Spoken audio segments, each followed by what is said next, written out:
अब बात करते हैं इजराइल की उस रणनीति की जो हमास के लड़ाकों को चुन चुन कर मारने के लिए खास तौर पर बनाई गई है। इजराइल की खुफिया एजेंसी मोसाद ने शिन बेट के साथ मिलकर स्पेशल यूनिट तैयार की है।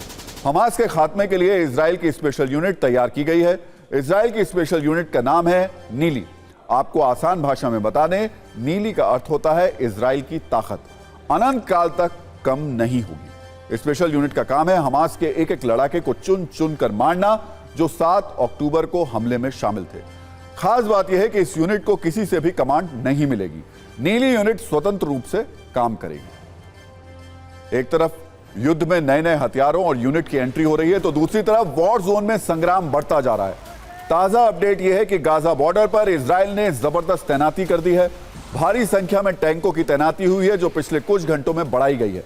इजराइल ने पिछले कुछ घंटों में हमास पर हमले भी और तेज कर दिए हैं। ग्राउंड ऑपरेशन रुक रुक कर जरूर हो रहा है, लेकिन हवाई हमले में इजराइल की सेना ने कोई कोर कसर नहीं छोड़ी है।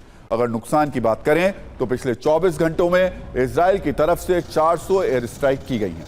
दावा है कि इजराइल की बमबारी में 400 से ज्यादा लोगों की मौत हो चुकी है। अल जजीरा के मुताबिक इजरायली सेना ने दक्षिणी गाजा में राफा और जवालिया कैंप समेत 25 जगहों पर भारी बमबारी की है। जवालिया से अब तक 30 लोगों के शव बरामद किए जा चुके हैं। मरने वालों में ज्यादातर महिलाएं और बच्चे हैं। आईडीएफ के हमले में हमास के कई कमांडर मारे जा चुके हैं। नुसरत बटालियन का डिप्टी कमांडर मारा गया है। इसके अलावा शाती बटालियन का डिप्टी कमांडर भी मारा जा चुका है। इजराइल ने किस तरह 18वें दिन हमास में तबाही मचाई, इसे 140 सेकंड की न्यूज रील में आपको दिखा देते हैं।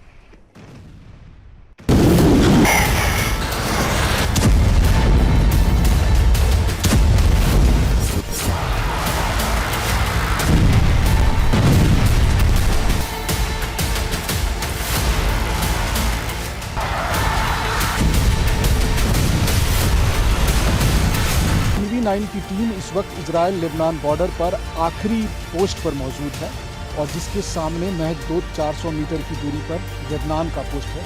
लेबनान का इलाका शुरू होता है, हिजबुल्लाह का पोस्ट शुरू होता है। दोनों ही तरफ रेसिडेंशियल इलाकों में अब जो आर्मी ने टेक ओवर कर रखा है। एक तरफ इजराइल की आर्मी पोजीशन पर है, वहीं दूसरी तरफ आप देखिए तो ये सारे जो घर हैं, ये घर जो कभी लेबनानी सिटीजन्स के रहे होंगे, ये सब अभी फिलहाल हिजबुल्लाह के ठिकाने हैं।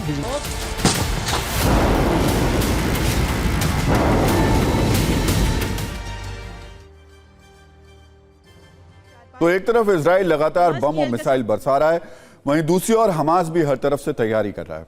हमास की तरफ से ग्राउंड एक्शन के लिए इजरायली फोर्स को चुनौती देते हुए कहा गया कि गाजा में इंतजार है। यह भी कहा गया कि आईडीएफ जमीनी हमले का खामियाजा भुगतेगा। हमास ने दावा किया कि हमारे 35,000 लड़ाके तैयार हैं। सिर्फ इतना ही नहीं, 7 अक्टूबर के हमले को याद दिलाते हुए हमास ने कहा कि अगर इजराइल के सैनिक वापस नहीं गए तो फिर से इजराइल सदमे में होगा।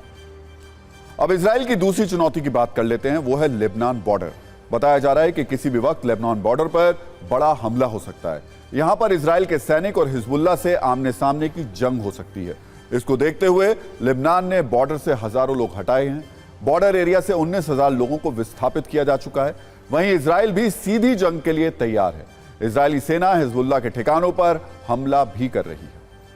और इस पर बात करने के लिए लेबनान बॉर्डर से मेरे सहयोगी मनीष झा मौजूद हैं। मनीष, अब एक बड़ा जो कॉन्फ्लिक्ट जोन बन रहा है, संघर्ष का जो ग्राउंड तैयार हो रहा है, वो लेबनान और इजराइल के बीच हो रहा है। हमास को अगर हम छोड़ दें, अगर ये बॉर्डर, ये मोर्चा खुलता है, तब क्या स्थिति होगी?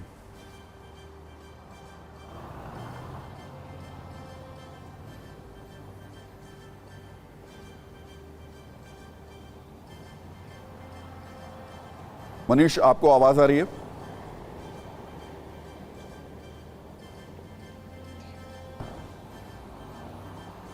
बिल्कुल राहुल जी, देखिए हमास से अलग हिजबुल्लाह का बॉर्डर ज़्यादा संवेदनशील इस मामले में है कि यहाँ पर मुकाबला बराबरी का है या 19-20 के टक्कर का है।